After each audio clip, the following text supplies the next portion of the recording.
Hello guys, তো আমাদের seat setting প্রায় হয়ে গেছে। তো আজকে নাহলে কালকে কাজ শেষ হয়ে যাবে। তো কেমন হয়েছে একটু কমেন্ট করে জানাবে।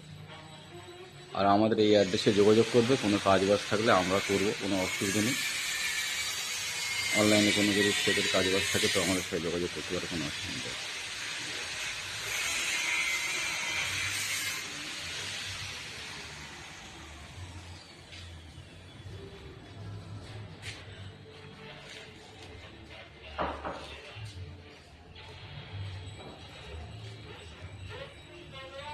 এদিকটা ফাঁকা আছে, এদিকের মালটাই তৈরি হয়ে আছে, এই মালটা উঠবে এদিকে।